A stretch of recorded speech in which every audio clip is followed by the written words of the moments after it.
Check 1, 2, let's go. Yeah, I hope you can see and hear us. Thank you everybody for tuning in. I can see some of you in the chat already. Please say hi. Let us know from where you're tuning in. Welcome to the live stream. This is Hohner Live episode 70. What? 74? That's crazy. And we did have a little summer break, which is fine, I guess. Let us know in the chat if you were on vacation or something. I wasn't. But I would love to. And yeah, hi from Italy. Hi from Hamburg. Neighborhood. Wow. Hey, Matthias. And please welcome today's special guest, Mathias Heise from Denmark. Thank you for taking the time. Well, thank you, Konstantin. Thanks for inviting me to this great little stream. Yeah, really looking forward to this, because this is our first, virtual kind of conversation and the first time we speak. And yeah, that's awesome. Yeah. I remember you from the World Harmonica Festival back in 2013, maybe. 13. All right. Yeah. So we actually met there. I'm not sure if we actually spoke. Yeah, we didn't really speak, but I think that's interesting. You. Both of us were there. Yeah, we were there. We were in close proximity. Yeah. But did you play? Did you perform there? Or did you participate in the contest?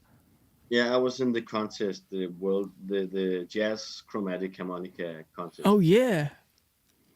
And I think back then I was even judging back then already, which is crazy. But I'm not sure if I judged the Jazz Chromatic. Probably not. Just the diatonics. No, I think it was Jens Bunge, and it was our chromatic player from LA. I just forgot I'm forgetting his name right now. So Bill Barrett. No, it was he also released an album on Hohner's label. Tolle Golostad. Yeah, exactly. Oh yeah. Yeah. Yeah, because like the funny thing, he also performed and he was with the same label as I was back then. Yeah, he performed also, exactly. So but that was fun. That was so fun, and I was lucky to win the competition, and I brought that little piece of news back home to Denmark, and got into some morning TV shows here, and it was, I see. Yeah, fun time. That's crazy. It's so weird, because I never participated in any kind of competition. No, and I probably won't in the future. But it's interesting. Like the harmonica competition thing that's happening, Yeah, it is a little weird, but it's also a good story. People like the story. Very true. Of a harmonica competition. So but it is also a strange thing, competitions in music. Although it's very it's very popular, especially in classical music. There are a lot of competitions, and people are very serious about those competitions. Yeah. But I'm not sure I'm gonna go for another competition either. I've been to this competition, then I also won a composers competition in Denmark called the New Jazz Star of the Year. Oh, that's crazy. So what was the setting you wrote for? Was it like a chamber setting or jazz setting or an orchestra? You could actually choose. You just send in a piece, and I send the piece with my band Quadrillion, Mathias Heise Quadrillion, and then the prize, the three final contestants, they got into a show where an arranger would arrange their music for a big band, our songs were played, and then there was an award. But this was also actually the first time I met the Danish radio big band, Oh, and then yeah. some years later I made a album with them, because we kept on playing together, and then I started arranging some music for them also. So things start in weird That's places. So crazy because, I yeah, mean, people don't know out there, you're also an incredible pianist and arranger, composer.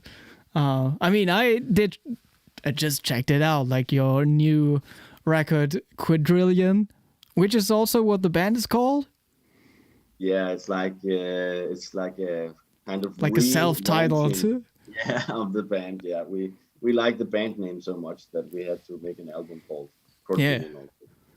and it's on Spotify, and it's like it's at 2022, so you just released it recently, right?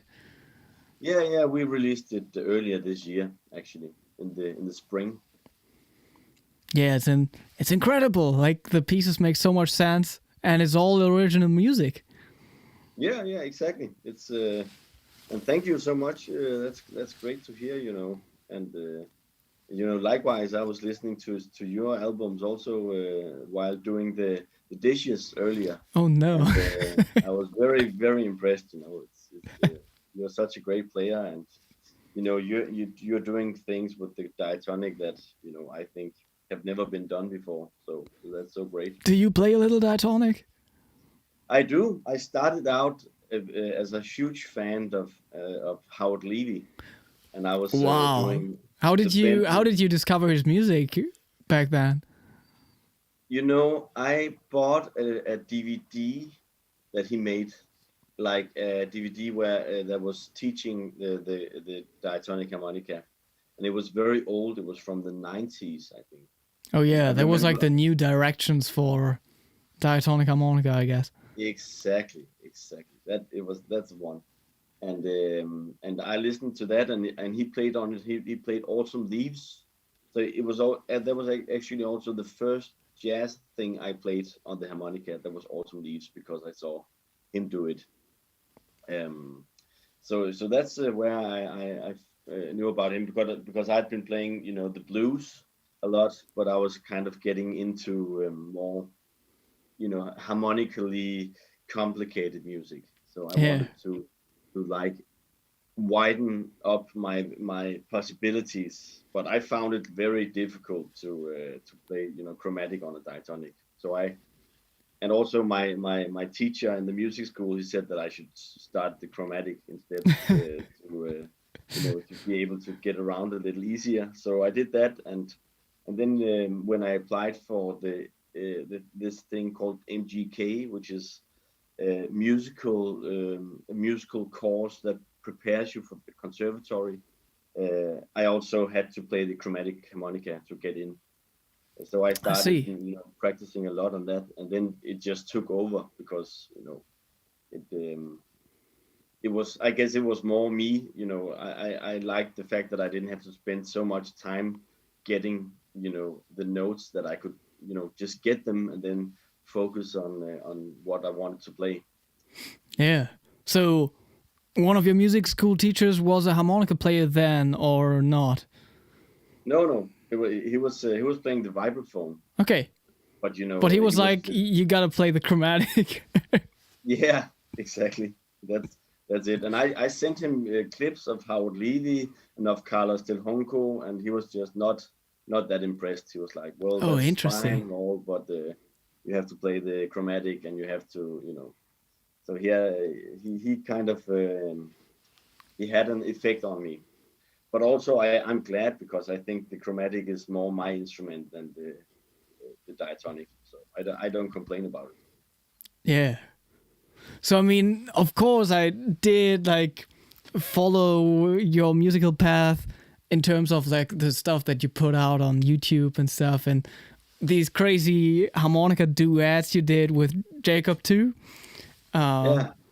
So basically, was he your main harmonica teacher, or did you have any other teachers or people that helped you on the instrument itself in any kind of way? Yeah, well, he was my second No, actually, he was my third harmonica teacher because at first I had a blues harmonica teacher, and then when I got into this education that I was talking about, I had first one guy called Finn Poulsen, a Danish guy who plays mostly guitar but also some harmonica. And because Jacob, he was living in Aarhus, and I'm living in Copenhagen. And Okay. to get from Copenhagen to Aarhus, you have to go by train, and it's a bit expensive, and it takes about 2 hours, 2 to 3 hours actually.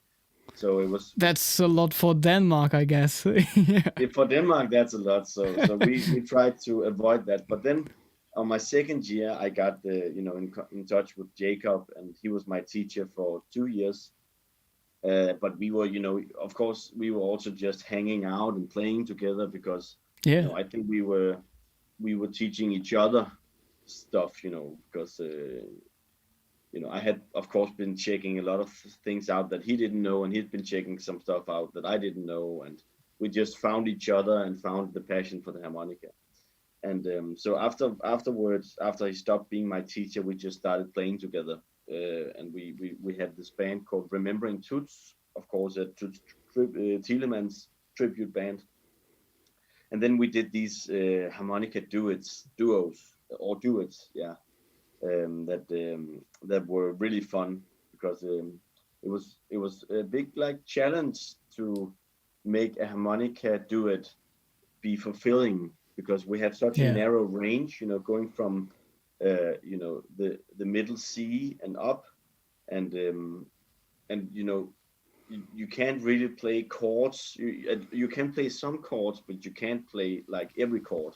So yeah, and the two instruments can easily clash frequency wise, Definitely, yeah, yeah. So but that was a lot of fun, and we had a lot of fun together. Oh yeah, there's Manin Gaito from Brazil in the chat. Says, Mathias is great, beautiful to have recorded the song Velas. I hope you record more Brazilian songs. Hermeto Pascoal's music has a lot to do with you. That's great. Actually, I love playing Chorinho pra ele. And oh I'm sure yeah, that's not pronounced correctly, but I love that composition. That's a beautiful song. Yeah, I don't remember the melody right now, but I did listen I can to play them. It's like.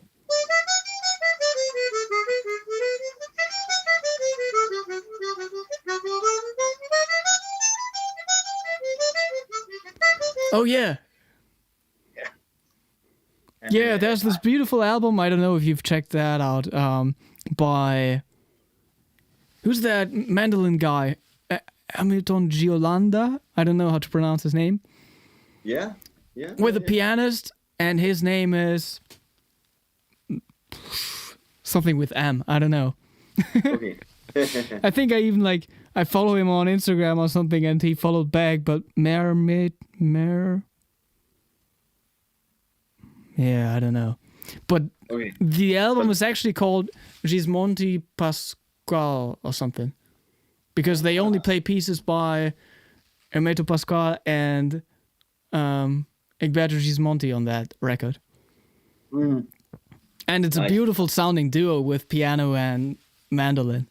Yeah. I mean, very traditional and Brazilian with the mandolin. Yeah, that sounds cool. I'd love to listen to that album.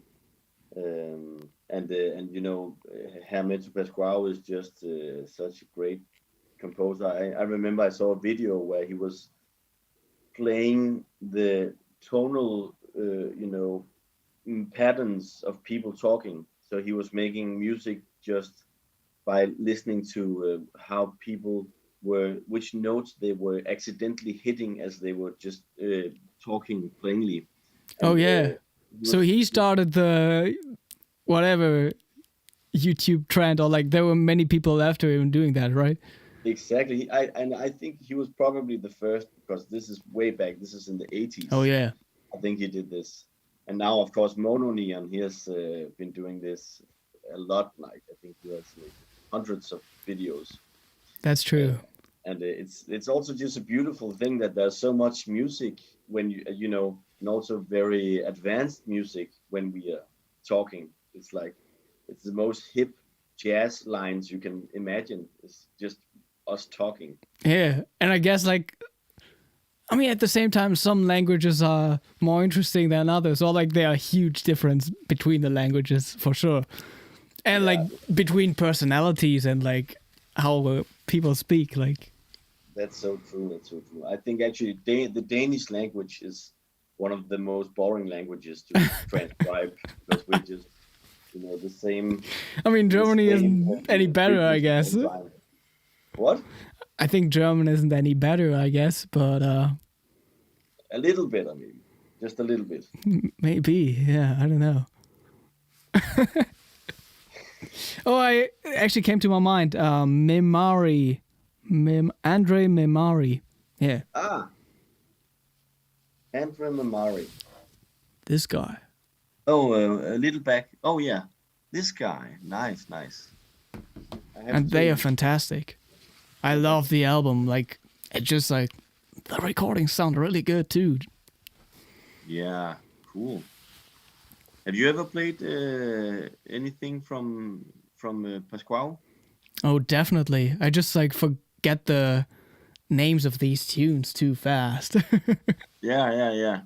But pretty much everything they have on their album, like, there's a beautiful piece called Sedanese, which is a super simple melody, but it has like some very pretty chords underneath, and I teach it to some of my beginner students even. Like, the melody is super easy.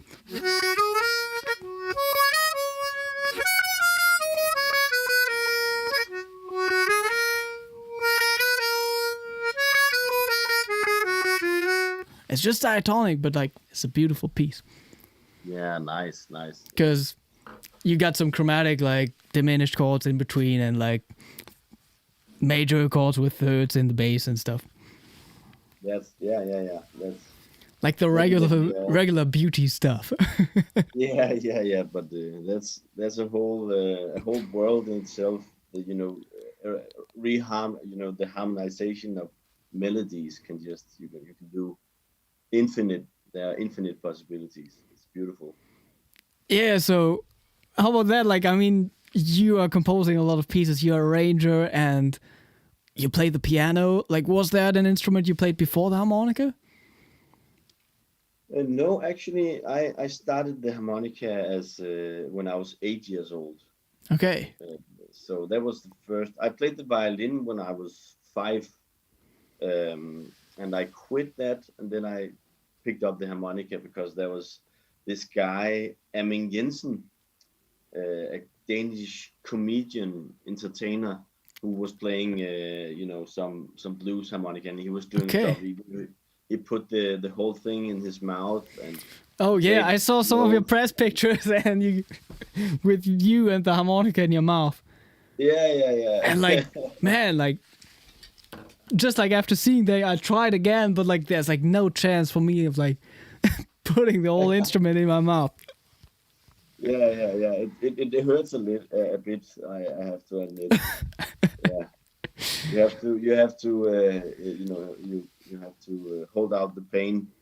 But he did that a lot, and it was just I thought it was fun, so I started to play also. And in my mind, I think it was like part of me becoming an entertainer, like this guy Amin Jensen. I wanted to be on TV and stuff like that. But then Oh, that was your first goal. Wow. that was my first goal, yeah. And this was just like a means to this end. Yeah. But then I just felt completely in love with the instrument, and I started, developing more and more, and playing the blues, and then I started playing piano when I was 10, and I've been playing those two like parallel ever since. But definitely, I'm mostly a harmonica player. My piano playing it's good. It's all right. I'm not like the best jazz piano player. I'm pretty good at like fusion things. Yeah. But I have definitely prioritized the harmonica because this is where my heart is at. Yeah. Everybody out there, like, I would be interested.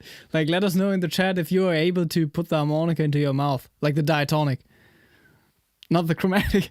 No, the chromatic is gonna be, but maybe some will be able to put that into their mouth. Then they should definitely send a picture. I think they should even get a prize somehow. Oh yeah, You that can could send be them a challenge. your album, Konstantin. Yeah, true.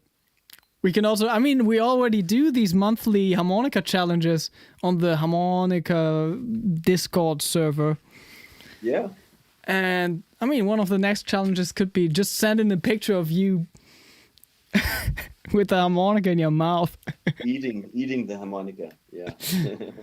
Yeah, but I think Hohner already does some of these like picture contests, kind of. Yeah. I just saw that is that also a CX12 Jazz you have there? This one? Yeah. Oh no, No, it just looked like it. You've got one there? Yeah, that's like the only chromatic I have, basically. All right. But like I'm not a player. Let's hear what are you working on? I'm not working on anything on this one. Like, I just play it if people want me to, like, if they want me to sound like Stevie Wonder or something. So yeah. Okay. that's the only use case for this. Or like, also like in pop music contexts, Yeah. Even if it's a production of mine and it's like whatever, maybe a little R&B-ish. Definitely. I just like sometimes feel like the chromatic is just a better fit this time. Yeah. I remember I started playing the chromatic like a diatonic in third position, Yeah, that was my first step. And then you just have this. You can just do some funny stuff with the slide. Yeah, I just heard like there's the noise suppression is still going on. If you can go to the audio settings. Yes. And there's like the noise suppression setting, you can just like deactivate it completely. It's probably on low or something. But it still cuts out the harmonica like after 10 seconds. If you play too much. So I set to high, right? The noise suppression, no, like deactivate it. Or like set it to as low as possible. Suppress background noises. Because Zoom thinks harmonica playing is a background noise, Yeah. Well, let's see if like. Can you hear it now? Yeah, no suppression at all. Nice. Cool. Yeah, that's the thing. Like, that was also my first starting point with the chromatic then. Like, I mean, I knew how to play third position on the diatonic, and then I heard Dennis Grönling playing in third position on the chromatic, and I wanted to do that. Yeah. I mean, it's easy to get an overview of the layout of the instrument on the chromatic because you just have the middle octave of the diatonic repeated, so... That's true, yeah. But I mean, it's still, like, for me as a diatonic player, it's still, like, confusing sometimes. Yeah, with the B and the 3 options to get a C and that stuff. Yeah. Yeah, but that's that's annoying in the beginning, but then you start. And it can be a big advantage, yeah. Yeah. Like you just being able to do like.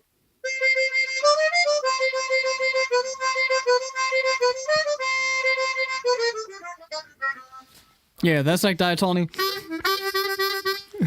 Yeah, no. Exactly. But like it's like an alternate whatever saxophone kind of. That's fingering. Like fake fingering or whatever it's called. Yeah. Exactly. I like that. Yeah, that makes sense. So people out there might ask themselves like, what do you do? Like, every day, or like how does your day look, or like how would you split up your work? Like how much of it is harmonica playing, writing, arranging, maybe teaching? Yeah, So yeah. what is it like now? Well, actually, I'm not teaching a lot these days. Okay. I've been playing a lot this summer. You know, I've been because in Denmark we have the Copenhagen Jazz Festival, and then we have Aarhus Jazz Festival, and then we have Odense Jazz Festival. These are the three biggest cities in Denmark. Yeah. So you know, in the summer you play maybe 150 gigs or the 120 gigs. You And play it's all all the jazz time, gigs? all jazz gigs. That's Yeah, crazy. it is crazy. It is completely crazy. And then I was also in Norway actually in Tromsø. I was up playing with a big band up there.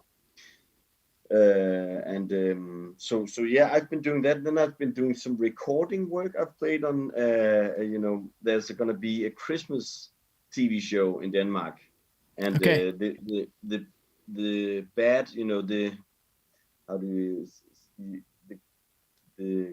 the bad character of the show, he's a harmonica player, and the composer had tried to, you know, just put some MIDI, you know, some sample harmonica in, Yeah. and I for some reason he was happy about it, but the other guys, they were not happy about it. They thought it sounded fake, and it did. So I came in and played the part. This was actually both diatonic harmonica, because he had a little helper. There was you know, the bad guy, and then his little helper, and they were both playing the harmonica, and you know, so I did that, and and then I'm preparing my first, you know, acoustic jazz album at the moment, Okay. which is gonna be recorded in October with my jazz quintet. So this is very exciting. So that's a different setting than quadrillion, or are these like? Yeah, that's different, because in quadrillion I'm playing both the keyboards and the harmonica. And Yeah. in this group, I have a piano player, and I have a guitar player, and a bass player, and a drummer, and then I'm just only playing the Oh, okay. harmonica, Yeah. which is so nice, because you know, you're choosing an instrument that is supposed to be really easy to get around with, and then you start playing the keyboards, and I'm just, you know, I'm carrying heavy keyboards, and I'm spending a lot of time putting these keyboards up, plugging them in, you know, adjusting the sounds. You know, I have a USB key with sounds from back home that I have to put in, and I'm, you know, a lot of time after the gig, I have to spend a lot of time, you know, packing all this gear, and you know, I'm missing the parties, I'm missing all the fun, because Oh I'm yeah. doing this. So I'm just I'm like, why did you do this to yourself? And now I have a band where I don't have to do anything. I can just take this, and then I can go down to the dance floor and Yeah. start having fun. Some backpack concerts are the best. Like just have your harmonica in your backpack and that's it. That is the best. I am starting to understand. You know, I have to do more of that. Yeah.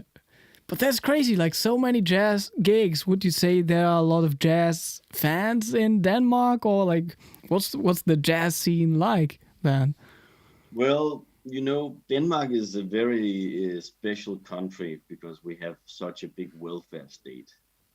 So there's a lot of cultural funds, which means that there are a lot of jazz clubs, and you know, Copenhagen Jazz Festival has a lot of audience also, because um, this is also a very busy tourist period. So we have a lot of tourists in Denmark. There are maybe, I think there are 1 or 2 thousand concerts in 2 weeks. Okay. It's Yeah. crazy. It is crazy. And there's a lot of people but then the rest of the year it's not as busy. But still, we have a lot of gigs, and we are able to play them because the government is supporting the jazz clubs. So even though maybe they'll in the audience there'll only be 30 or 50, we'll still get paid a minimum wage for our Oh gigs. yeah, I heard about that. Yeah. Yeah. So this is like Denmark is like in a way a paradise for a jazz musician, because we have, but of course this comes with the downside that you have to pay a lot of taxes. We have a very the tax pressure is quite high in Denmark. Yeah. And Probably not even higher everybody. than Germany, right? Yeah, definitely higher than Germany. It's almost 50%. Yeah. But and I don't know if if this it's easier because it's a small country, because we can see where our money is going.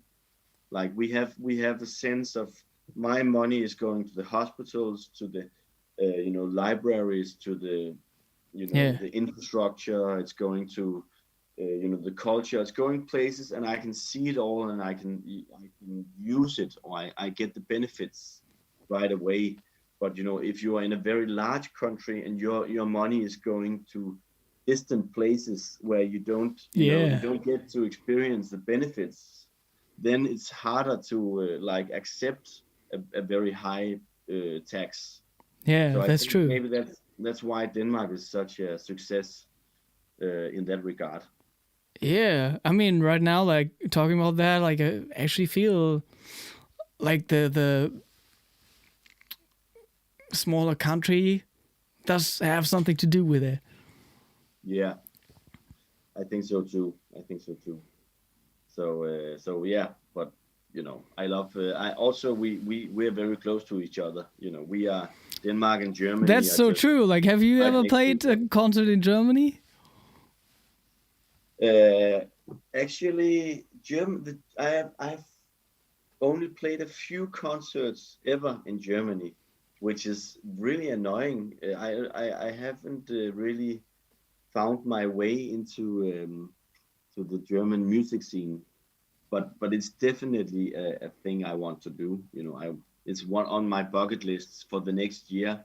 I want to get that going, because it's so stupid if we don't. We should be visiting each other's countries all the time.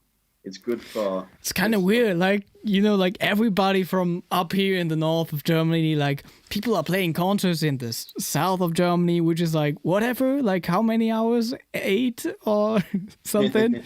Or they play yeah. in Austria and maybe not too much Switzerland. I don't know, but not really in Denmark. But it's so close. And it's so close. Yeah, you could just go 2 hours upwards, and then you are in Denmark. Yeah. So Yeah, I have to go too. Like I never did. You just I think have I to know come to like one Copenhagen. jazz drummer who actually like moved from Hamburg to Denmark or something. Yeah. What's his Yeah. name? What's his name? It would come to my mind. Like I played with him one time because he was just like subbing for like four concerts. Wow, I gotta think. Let me look that up because you might know him.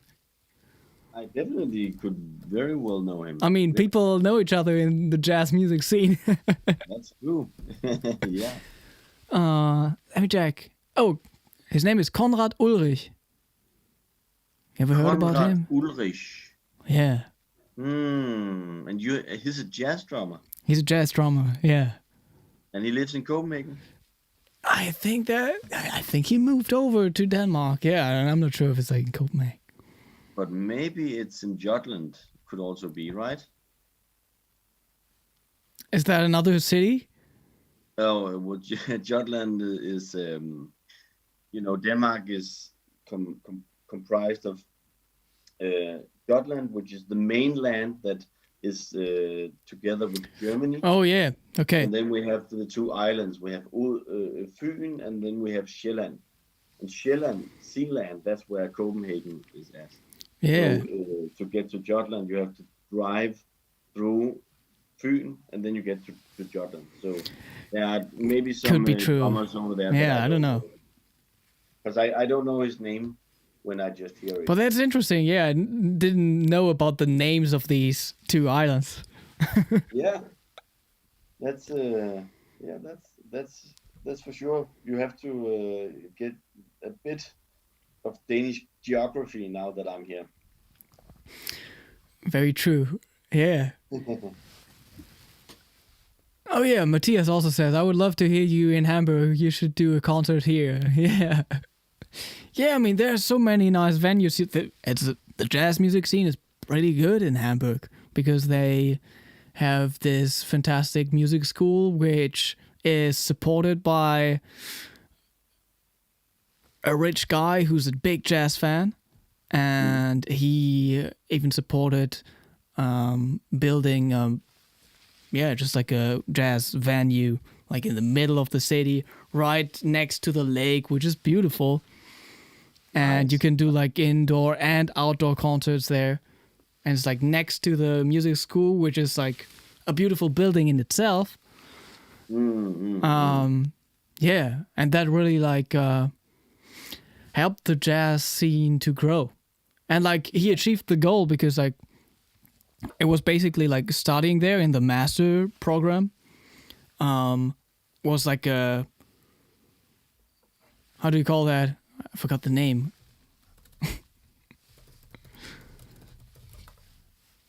Like just studying there in itself was a scholarship, you know? And now he achieved his goal because now the city of Hamburg itself finances these scholarships instead of him. So he cool. started to do it to show the city of Hamburg there are so many great jazz musicians, like you got to support them. Yeah, nice. And now nice. they made that step, you know? That's great. Wow, amazing. So yeah. And I always wanted to move there. Like before this, I lived in Cologne, but even when I studied there for the bachelor program degree, Yeah, like I already wanted to move to Hamburg because I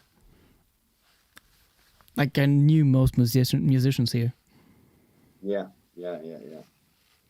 That's great. You know, I've been to Berlin a couple of times, and I've been to Hamburg once, but I didn't go to any jazz clubs. I just, it was on the way to something else. But now that you mention it, I'll definitely look into it. I'll see if I can book a gig maybe next year. And Definitely. Then, yeah. And you should come to Copenhagen. I mean, when you get a chance. if it's so good to like play jazz gigs in Denmark, yeah, that sounds good. Yeah. But I mean, I also read that. I mean, you also officially like studied music at a music school, right? Yeah. I studied at a music school and then later at the conservatory. But I actually dropped out when before the education was over, which was because I was simply I was too busy playing gigs, and I didn't really feel inspired enough by the school to cut down on the gigs and do the school instead.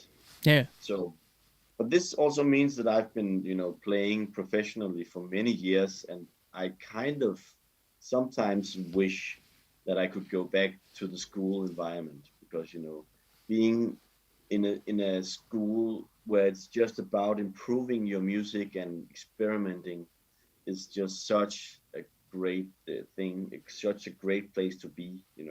That is the place you want to be all your life. You want like to be in school, in your own little school, for the rest of your life as a musician. And if you stop going to school, I think that's gonna be a problem for you, because then you're just like you're gonna be playing what you always played, and it's gonna be less interesting for you, and it's gonna be less interesting for the audience. So Yeah. I am thinking sometimes about going back to school if somehow maybe I can take a advanced thing. Maybe I can do a composer's degree or something, because I enjoy it. Yeah. That's interesting. But like, who was your teacher then? Like during the time at the conservatory, like was it another instrumentalist, like some other instrument, or? Yeah, yeah. It Okay. was. I've had two great teachers on other instruments. The first teacher was a saxophone player called Hans Ulrik, a Danish saxophone player. He also played some harmonica, but he thought it was just insanely difficult. Yeah. So he was like he took it, he pulled it out in our first lesson, and then he just put it away very quickly because he was like, After you this is played. after I played. Yeah, he was like, okay, I think I just played the saxophone. Yeah. Yeah, but he actually had a lot of insights into the chromatic harmonica. Seeing it from the outside, he was thinking a lot about legato playing, because that is kind of one of the inherent problems on this instrument, that we have to switch between blowing and drawing, and this switch is not legato. There's a little gap between the notes, and you want to play lines that are legato. So he talked a lot about diminishing the times you have to switch between blowing and drawing. Yeah. So when, for instance, I play the beginning of Blue Set, I play. So this is where it comes in handy that you have the F and C multiple places, because I blow with the draw to get the F, then I blow without the draw to get the G, then I draw to get the A, then I draw with the slide to get the B flat, and then I draw with the slide to get the C, and then I draw without the slide to get the D. So I just blow 2 times, then draw 4 times instead of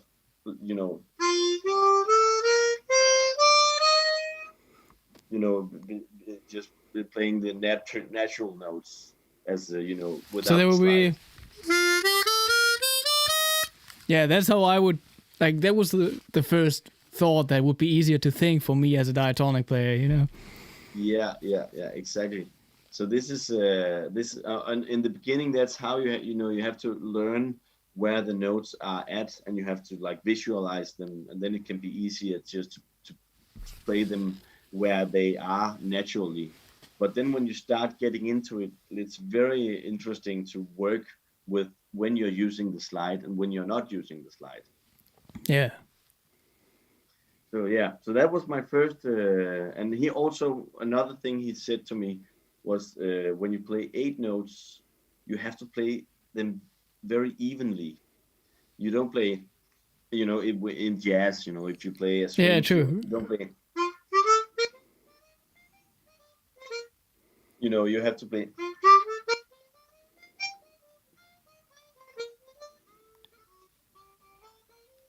And then you actually, every second note gets more power. So it's like, Yeah, and it's that's how. more about the accents at a specific tempo than like the duration of the note. Exactly, and it sounds. It sounds a bit silly when you swing too much. Your 8 notes, and I did that at that point. So that Yeah. was, and I was at this point, I was like I had a lot of confidence. I thought, I know I've got this. So it was good for me to have a teacher who could bring me down and could let me know that there was actually a bunch of stuff that I didn't know, a bunch of stuff that I could work on to improve my playing. Yeah, but So that was also I'm probably only because like he was playing another instrument. That was important because my harmonica teachers, they hadn't talked about this. Yeah. But on our instrument, because it's such a rare instrument, we don't have the same standard as a saxophone standard. The world of the saxophone is just very advanced. You've got Coltrane, you've got Michael Brecker, you've got Chris Potter, you've got these guys who've just taken the instrument to incredible places, and the standard is just so high. If you want to be a saxophone player, there's so many things you have to be able to do Yeah. to have a slight chance of being a professional. Yeah. And, If you're we a have- harmonica player, like you can make money exactly. doing that. Unfortunately, you can get away with that sometimes, and it's only natural because it's a rare instrument, and the people who can play it, they will get more gigs because there are not many other guys around. But that's why it's healthy to get other perspectives on your Yeah. playing sometimes. I mean, it was the same thing for me. I think pretty important thing was like that the piano teacher pointed out that I was using too much vibrato. Like I was using vibrato all the time Yeah, because I mean I could on the diatonic. It's just like possible, yeah. But if you always go like, if you always have that going on, like it's weird. I mean, it also covers up bad intonation sometimes. It's like, yeah, definitely, it's true. but You have to, yeah, it just like got me into playing some straight notes too, and maybe like starting the vibrato at the end of the note or something, right? Yeah, exactly. That is, And that's way nicer. that is such a nice thing, and that's also where the diatonic harmonica can be a lot like the human voice, that you vibrato, and the intricacies of the vibrato is very special on the diatonic harmonica. You can also do the vibrato on this, but it's a different kind of vibrato. You're using the throat when you. Oh, that was my tongue, I guess. What?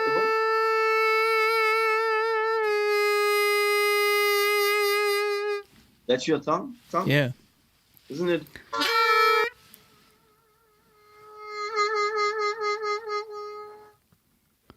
Yeah, I'm just using my tongue this time. Right.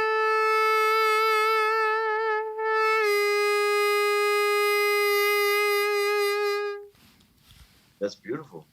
Well, there you go. I didn't know you could do that. I'm using Yeah. throat vibrato on this, but on this I'm using the tongue.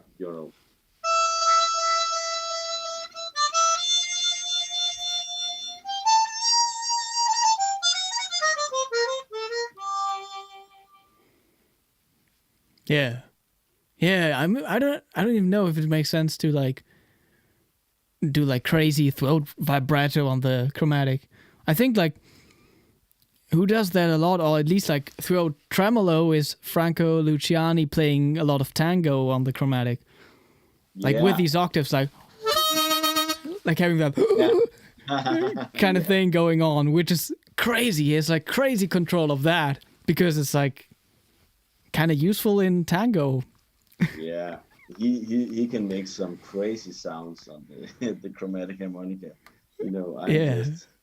I'm flabbergasted when I hear his playing. It's like, how did you come up with that?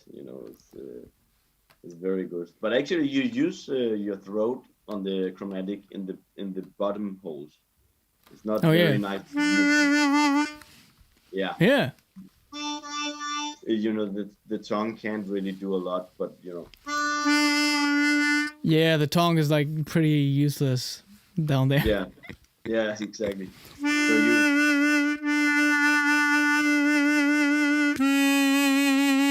Also on the blow, yeah.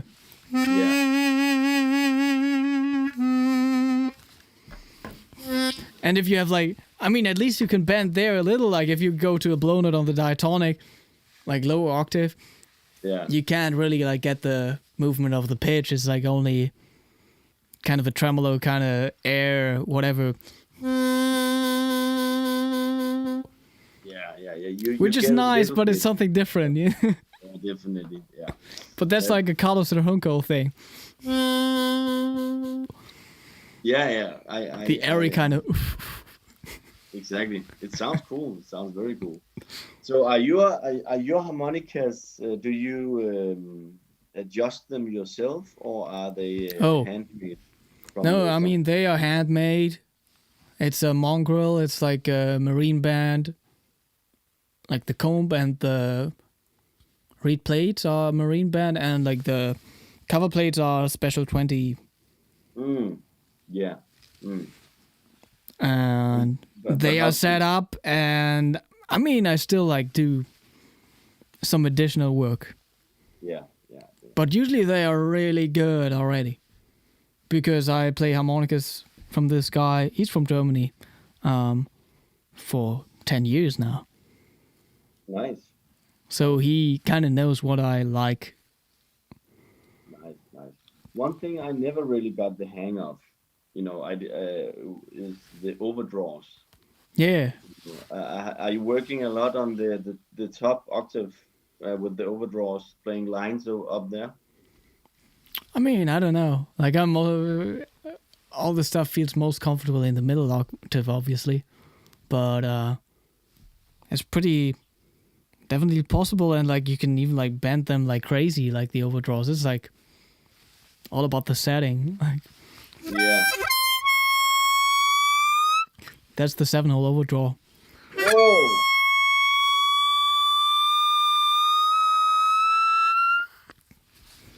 That is crazy. I didn't know you could do that. Wow. Yeah. Awesome. So that's like a pretty high bend. I don't know. So it's a C sharp on the 7-hole draw. Let's see it. So that's an F. Bending it up. What is that? Like a major third? Yeah.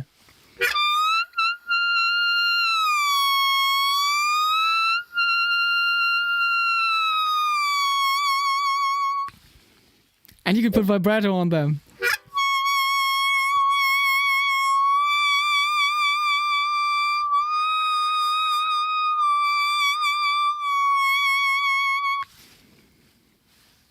That is incredible. So it's a crazy setup. Is that the setup that allows you to do this? Yeah, definitely. Yeah. And because I actually never understood the physics of overblows and overdraws. What is happening? Where's this new note coming from? Oh, it's just like, so on the whole 7 to 10 on the diatonic, the draw notes are lower than the blow notes. Yeah. Wow, what did I just say? So the draw notes are lower than the blow notes. Yeah. And you basically pretend to bend down the 7-hole draw in this case. Yeah. I know. Pretending to be able to do that. Yeah, I know. Because I know like the tongue physics of it, but I'm talking about the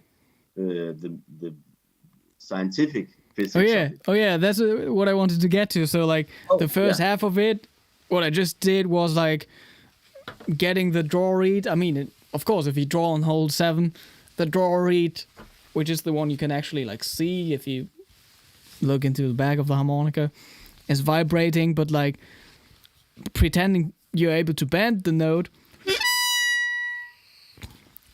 the reed's actually stuck. So that's the first half of getting the overdraw out of the instrument. It's just like making the draw reed stop vibrating. Yeah, and then where's the note coming from? And then the note is coming from the blow reed. That's the reed vibrating then. Why is the blow reed vibrating with a different pitch now? Yeah, that's interesting. I mean, I wish I could like go into that in detail, but it's weird, right? Yeah. It is weird. I mean, people know the explanation, but I can't. You're stopping one of the reeds, but I've never understood where's the new frequency coming from. Like, why is because you are in now. The blow reed is vibrating, but it's vibrating with a different frequency for some reason. Yeah. Yeah, it's just that one read. I mean, anybody out there in the chat who can help us? Please help us. Yeah, I want to know. And We are doing the live stream and we have no idea. Like, somebody else should do the live stream. yeah.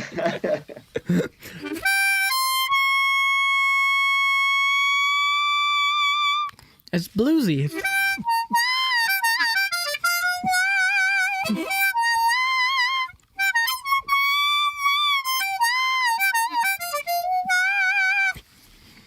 It is very cool. It's very So just getting the blues into the middle octave there. And there's Yeah. this one guy he's from Hamburg. He's from Kiel. He's actually like up in the north, from here even. And he plays the same instruments by the same guy, but even more extreme setting. And I mean, he has two sets of diatonics. Like he has one set for like regular blues stuff, and then like very low gapped stuff. And there's this like one show kind of thing he does when he plays Amazing Grace just with overblows and just with overbands and bended overblows. Wow. Like I can't really do that on mine, but like it's so it would be like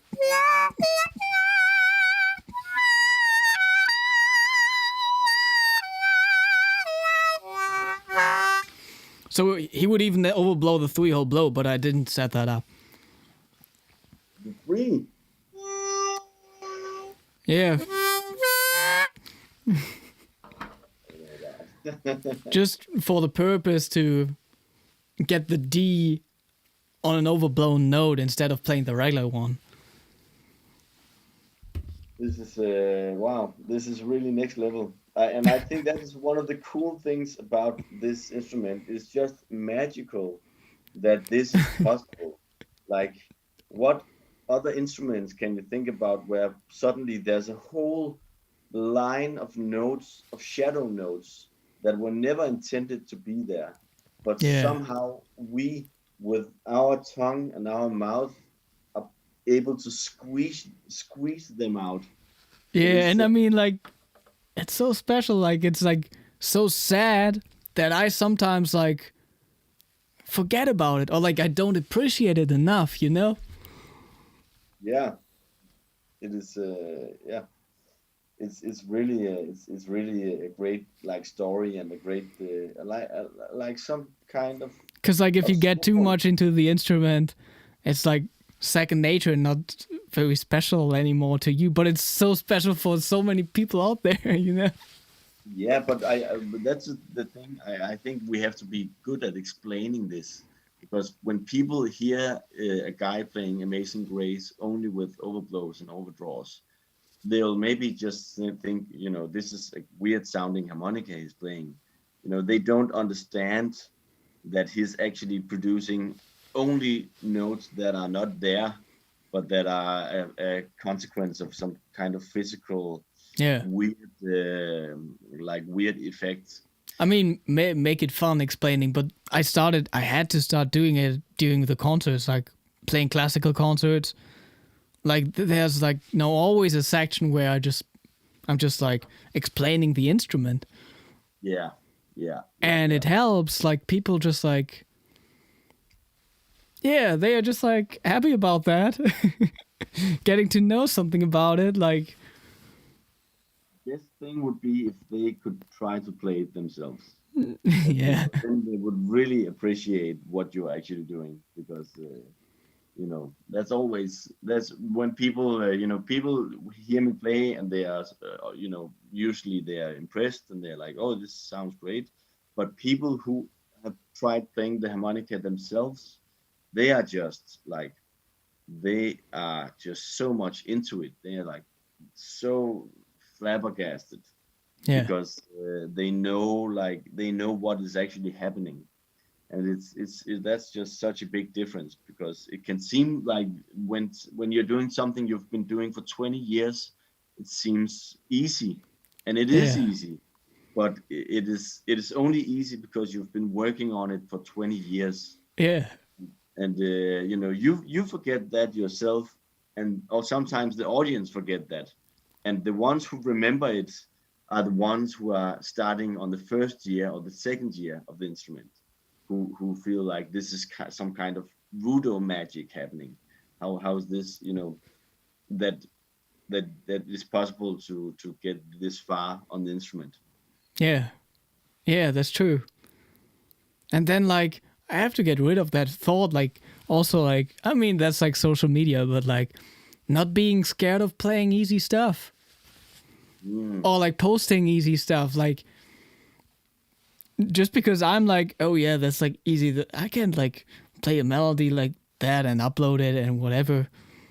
Like yeah. why not? It's such a special instrument, and there aren't too many harmonica players out there in the world either. Like So why not play like an easy folk song that everybody knows and like make it sound nice and put it up online? Like why do I have to play like the crazy jazz whatever? yeah, I think that's definitely a good point. You shouldn't be scared of that. I think people will Yeah. appreciate it, and it'll make their day better. It's a nice, simple melody, beautiful melody played with emotion. We can't get enough of that. So just keep Yeah. us I mean, give, and give us daily for so doses of many that. it's like yeah, they can like relate to it a little easier, or like for some it doesn't make a difference. Like they think Yeah, it's like both as hard. yeah, that's true. But social media, that's just I because like yeah, also I think yeah, I mean there are just like some people also like local also harmonica players. Like even harmonica players themselves don't really like sometimes don't have that aren't conscious about like the difference of playing whatever some standard blues and playing classical or jazz stuff. yeah, I mean, I wouldn't consider like classical music and jazz to be like prior blues, you know? But like it's definitely like more advanced, and if you are able to play jazz and classical, you can also play a blues, you know? yeah. Well, yeah, somehow, but I think being able to play a blues is also a skill in itself. The Yeah, I blues mean, language is but I mean, most of the people do go that path, so they are able to play a blues, and then they go to the other stuff. yeah. Sometimes that's true, but I think it's also if you stay in the blues world, you'll develop that even further. And I've played a lot of other stuff, and now I'm definitely not as good a blues player as I was once. I'm playing jazz Yeah, blues all the time. yeah. I mean, that's of course a thing. Like with any style of music, like if you want to be like really good at it and on top of things, Yeah, you gotta like be into it like crazy. You gotta listen to what's happening right now, like what's happening in the jazz world right now. Like if you're not doing that, you can't be like one of the best in at that very moment or something, you know? yeah, yeah. I agree definitely.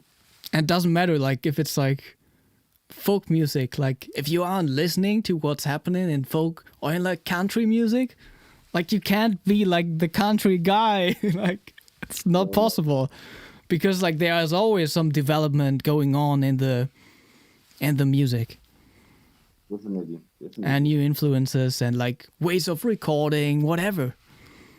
Yeah, yeah, that's true. And then on the other hand, it shouldn't be something that is stressing you out, because having to like be on top of everything and know what's the new hip thing can also be stressful.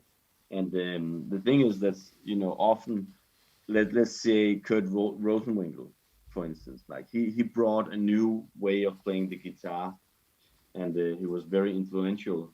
But that actually also came from him just sitting on his own and figuring a lot of things out.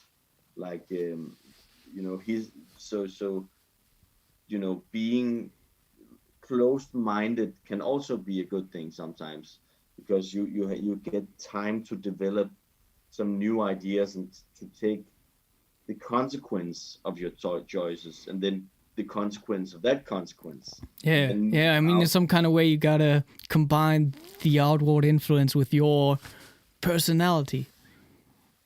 Definitely. Because like all the different influences from outside, like they correspond differently to your own personality. Like, and there's like some stuff you don't like, some stuff you want to apply, some stuff you want to apply differently, or you try it out and then you are like, oh, like, but what if you do it like that? Or I don't know, you know? Yeah. That's true. And it's a great feeling when you have something that you are into and that you are exploring and developing. It's just a great process to be in. Like I can give a little example. There's this thing called the Coltrane changes, which Yeah. are a way of getting around, in a key. So if I'm in the key of E flat, I can play E flat, then F sharp, and then B, then D, G, B flat, and then I've kind of gone all the way around and then come back Yeah. to. And this is something you could use when you play solos, like.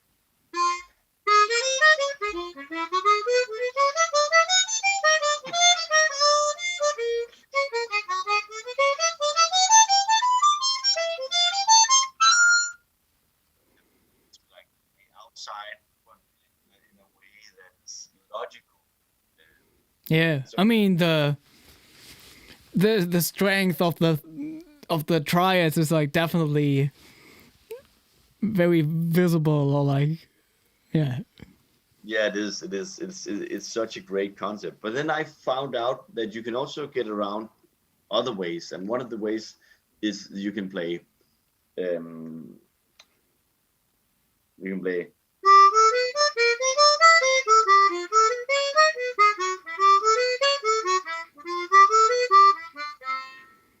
So what's that? So that is actually something interesting that happens when you play whole notes, because when you play whole notes, it gives also a dominant feel. So if I play whole notes up from C, I can view this as some different chords. I can view this as a D, D7. Yeah. Where you're starting on the 7th. Yeah. And then I go to G. And I can do this everywhere. So there's a. Oh, hey, do that again. Yeah. Oh, okay. So you do 5, 3, 2, 1. Exactly. So and you can do it, and you can play around with just that, just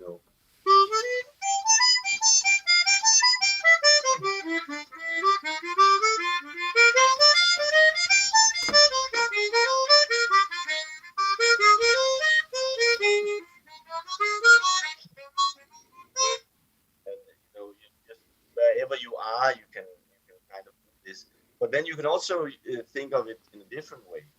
You can also think of it like. So you can go to C. So that's D flat minor. That's D flat minor. So now I'm thinking of it as a flat altered chord, starting from the third, the major third, right?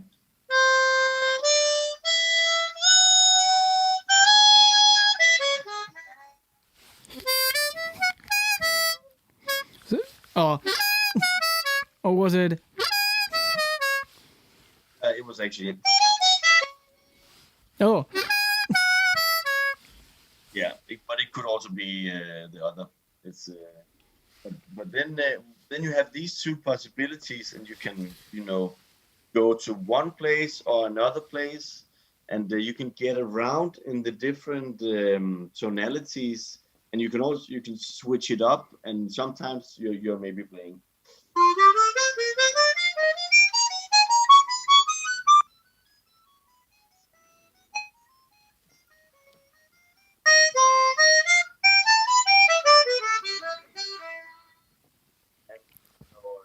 This is just it's a fun world to be in, because you have so many possibilities pointing different ways all the time. Yeah. It's like a labyrinth that you can choose different paths. Yeah, that's like the big topic of like superimposing chords on like an existing chord progression. Yeah, exactly. Something not necessary for blues, I guess. No, but you can do it on the blues also. Yeah, of course. Just makes it a little less bluesy, maybe. Yeah, that's true. But there was definitely some playing for you guys out there. Mathias says, do you only play C chromatics or also different keys? And if so, in which situations? I play only C chromatic, actually. Okay. I'm not dismissing, buying another key, but I like to be able to play all keys. Yeah, just like carrying one harmonica. Also that. But then I'm having fun with the bass harmonica, the chromatic bass harmonica. Oh, I see. Yeah. So because I like to get another range and another sound, and the bass, the Suzuki bass harmonica is actually quite good. I don't know, does Hohner also make a chromatic bass harmonica? A chromatic bass? No, I don't think so. Well, there's an idea. What's up, Hohner? Yeah. But Hohner has a new... I'm not allowed to talk about it. Oh. But it's coming out soon, everybody. And I have one, but I'm not allowed to show it. A new chromatic or a new diatonic? No, it's a diatonic. It's like interesting for people like me. But yeah, like doing these Hohner live streams, like getting to know so many harmonica players who are into bass and chord harmonicas. I want to get one. I have to get one.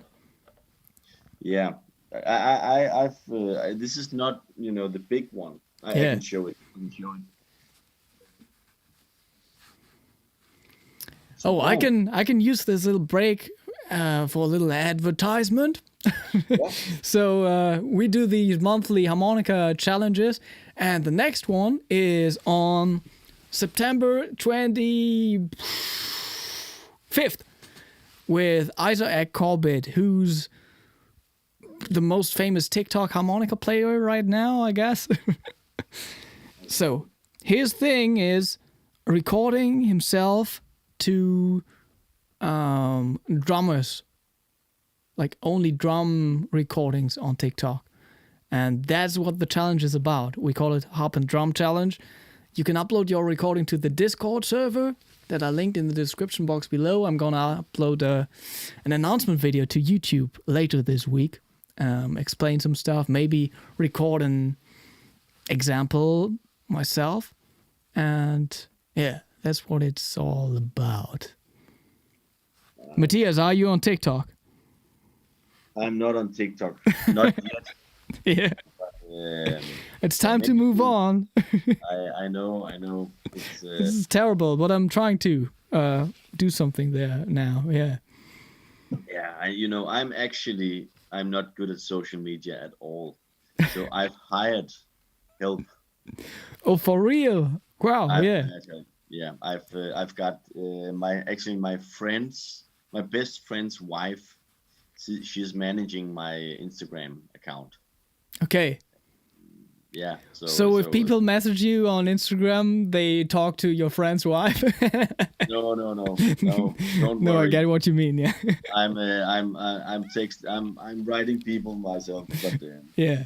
just putting up the videos and the hashtags and All that stuff. Yeah. stories and stuff like that. That makes sense. Yeah. I mean, Yeah, you have to like just get real and understand what you're good at and what you're not good at, and then get help when you're not good. yeah, then you can outsource stuff. Yeah, exactly. Let me just play this for you. The Oh, yeah. basement. Yeah, this is actually quite nice.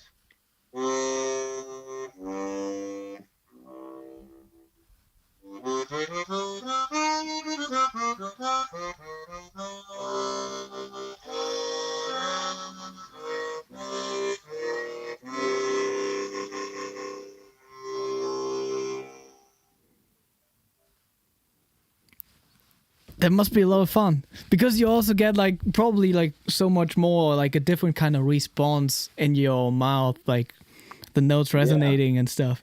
Yeah, right. They are resonating for a long time. These large breeds, Yeah. and yeah, it's like it's very low. This is very like, I think it's like the cello's deepest note actually. Oh yeah. Yeah. That's super nice. Oh, I just came to my mind. People should also check out your little duo with CY Leo, like the classical piece. Yeah, yeah. They should be most welcome. I'm a big fan also of Leo and his his amazing classical playing on the chromatic harmonica. Yeah. I mean, for me, like you two are the most craziest chromatic players out there. Well, thank you, and you're definitely the craziest diatonic player I'm aware I'm of. not sure. You're aware of, okay. Yeah. But for people out there, like, how can people find out more about you? Like, what's the best place to get your CD and stuff? Well. The CD can be. You can always go to Spotify and listen to all my albums, or on Tidal or Apple Music. The CD can be bought through a website called giantsheep.com. Okay, I'm gonna type it into the chat. Giantsheep.com. Yeah, that's the label. And I would love for people to come to Instagram and to follow me in there. Oh yeah, follow us on Instagram. Please do. That would be amazing. And also on Facebook, if you're on Facebook, I have a Facebook page. And yeah, that's gonna be a lot of stuff happening. Actually, I'm gonna play some gigs with the band Ghost Note in October, but that's gonna be in Sweden and in Denmark. So if you are in that area, you're most welcome. And yeah, just also I have a website called mathiasheise.dk that you can check out. That's perfect. Yeah, I think I linked most of that stuff below in the description box, and I just typed in to the chat the label website giantsheep.dk where you can get the album. That is great. Quadrillion, which is a one with how many zeros? Like, I don't know. 24 zeros. 24. Okay. Yeah. Exactly. That's a good information. Yeah, man. Awesome. That was fun. Thank you for taking the time to do this.